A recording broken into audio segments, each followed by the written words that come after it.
Video 2, SBA COVID EIDL HAP Cancellation. The Small Business Administration, or SBA, issued $380 billion to struggling small businesses through the COVID EIDL loan. The loan conditions, stipulations, and terms have continually changed after loan docs were signed and in ways that didn't benefit loan holders.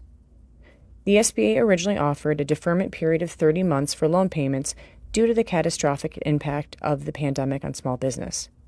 In the long run, though, the SBA's deferment program hurt small business more than it helped, as not only did the interest continue accruing, but it was front-loaded to the loan as well.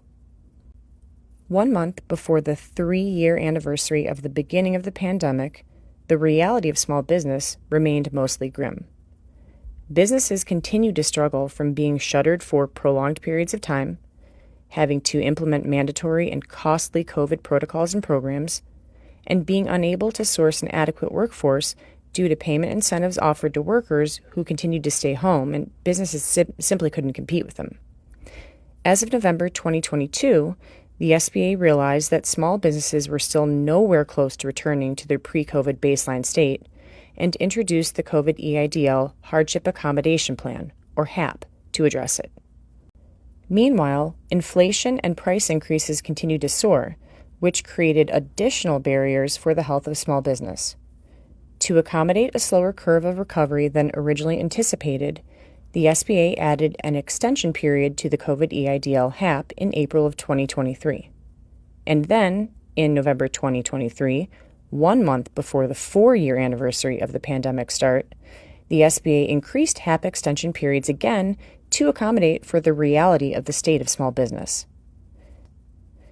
A major driver of the HAP extension periods was the logic that continuing to pay something on a loan is better than paying nothing and defaulting on a loan. The extensions were structured with a step-up approach so that the loan payments increased relative to the health of the company returning and revenue increasing. The end goal was to help small business get to a place where they could pay their full loan payment amounts on time. Then, without notice, the SBA abruptly canceled the EIDL Hardship Accommodation Plan on March 19, 2025. For the small businesses who've not already succumbed to closing their doors permanently from the aftershock of the COVID pandemic, many still struggle with carrying enormous weight on their shoulders. The COVID EIDL HAP was a beacon of light for these businesses, and during its brief existence had a positive effect on helping restore the health of small business. Getting blindsided by the SBA's sudden and abrupt decision to cancel the HAP will ultimately be the nail in the coffin for many. And unlike the other secured SBA loans, such as the 7A, 504, and microloan, which can be discharged, restructured, forgiven, or rolled into an offer in compromise, the COVID EIDL is specifically ineligible for all those options. The COVID EIDL debt remains indefinitely tied to the owner or owners, no matter if the business becomes bankrupt, its assets seized and sold, and the owner or owners go personally bankrupt themselves. There are 62 million small businesses in the U.S., and over 44% of them received COVID EIDL loans. These small businesses employ 46.4% of the entire private sector in our country. Canceling the HAP makes the small businesses responsible for their full EIDL payments before they have a chance to recover from the pandemic, which greatly increases the odds of bankruptcies. Mass bankruptcies of tens of millions of businesses won't simply leave the owners without a pot to piss in.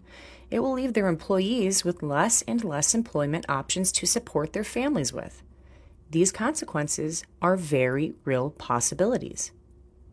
I realize that one of the immediate feedback items to this will be the argument that people need to be responsible for debts willingly incurred, which I completely agree with, in nearly all cases. In this instance, business owners and the world experienced an unforeseen, unprecedented devastation in which people and businesses were shuttered against their will for months and years longer than one previously could have imagined possible. Loads of business owners who weren't looking for a loan, didn't have a loan, and didn't want any loans prior to the pandemic eventually found themselves stuck between a rock and a hard place. they decided to take the COVID EIDL carrot hung before them to retain their business and feed their families. These business owners were essentially backed into a corner and faced with losing a fruitful business that they built through blood, sweat, tears, and personal sacrifice of decades, 10, 20, 30, 40, sometimes 50 years or more. Or take the SBA EIDL loan. They made the best choice with the hand they were dealt. But by no means did these businesses intentionally and on their own, in mass, solely seek the debt. They were guided to it. Given the unique circumstances of the pandemic, it is completely understandable that small businesses need some assistance rebounding and recovering from the extreme damages incurred as a result of occurrences that were completely unavoidable, completely unforeseeable, and completely out of their control.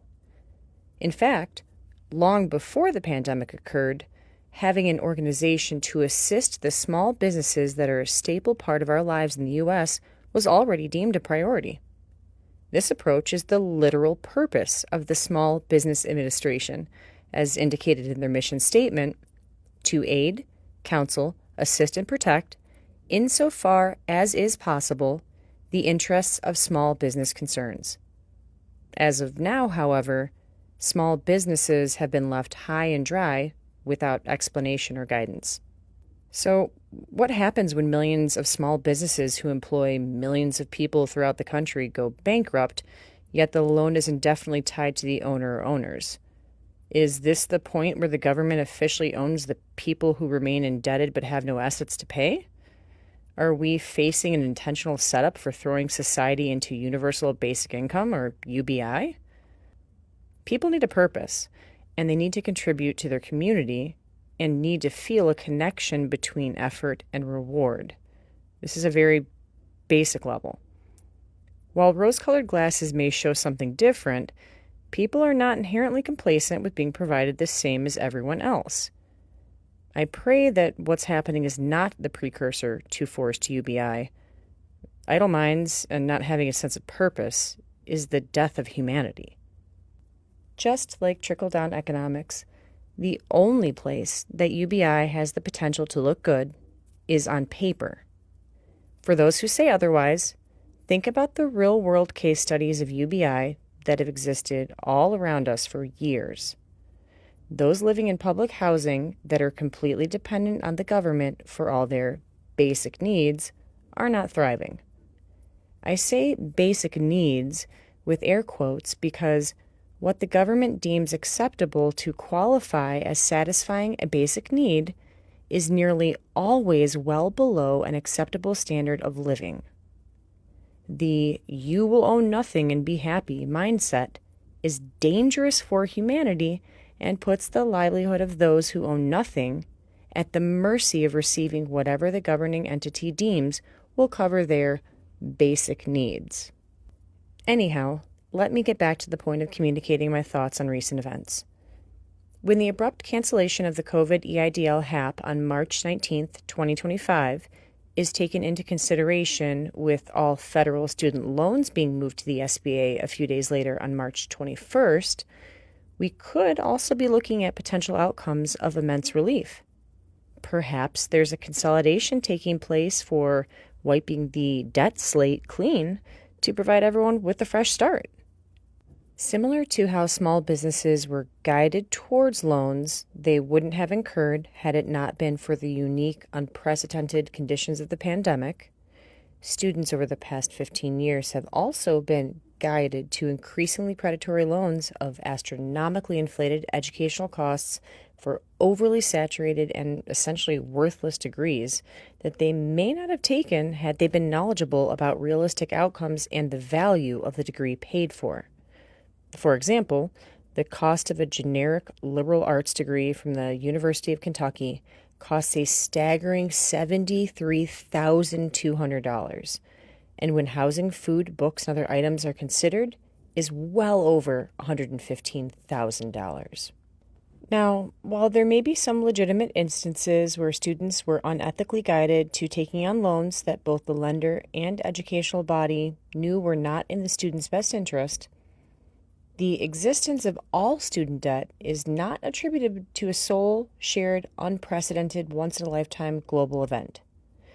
All COVID EIDL loans, on the other hand, were created and obtained from the same root cause.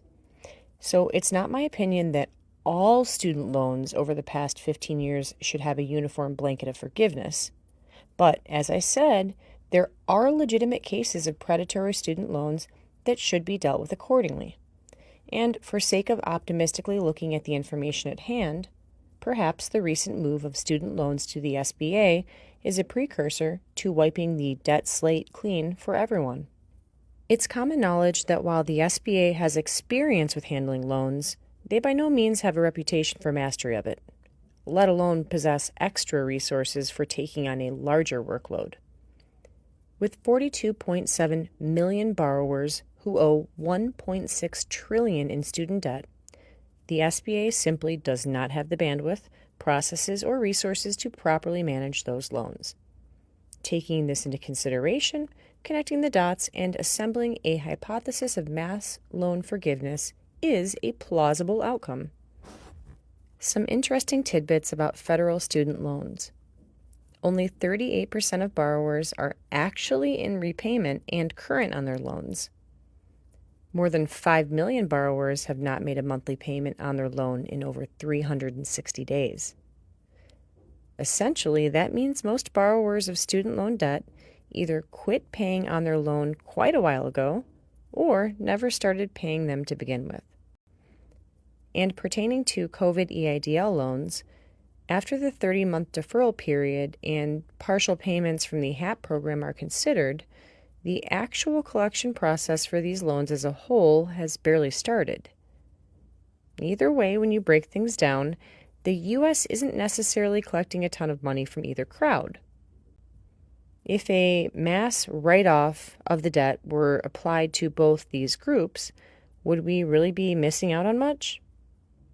Given that the write-off can be easily offset by a mere fraction of recent Doge discoveries, the answer is definitively no.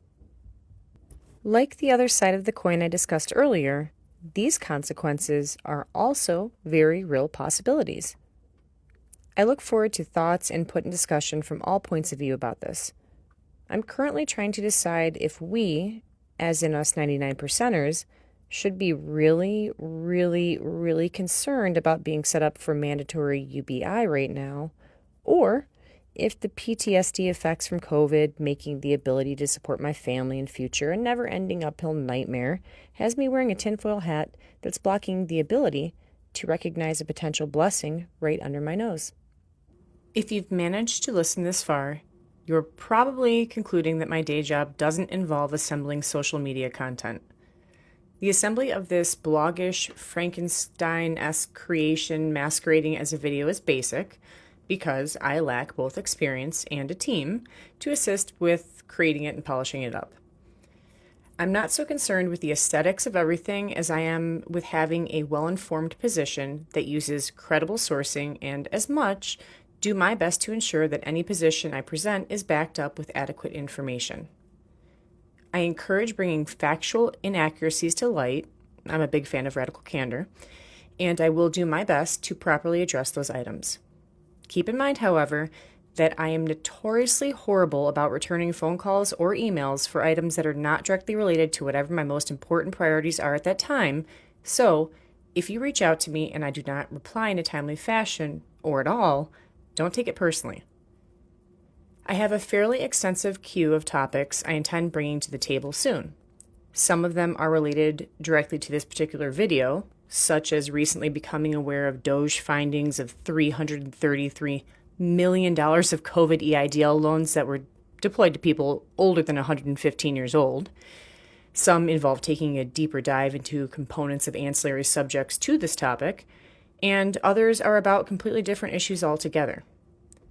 I hope that you choose to stick around for what's coming next, and if the topics are of interest, spread the word to others too. I've heard that subscribing to my channel and sharing the link for it to others is the best way to do this. The best and most fruitful conversations are those that involve more than one point of view. I don't have anticipation that everyone will see eye to eye all the time, nor do I frankly want us to, because an environment of groupthink mitigates the chance for growth. But I do have the expectation that anyone who contributes will treat others with courtesy, maturity, respect, and come to the table with a mindset of being amendable to evolving their point of view if presented with new or different information that warrants doing so. And they should expect the same treatment in return. Looking forward to next time. Free Thinking CLR.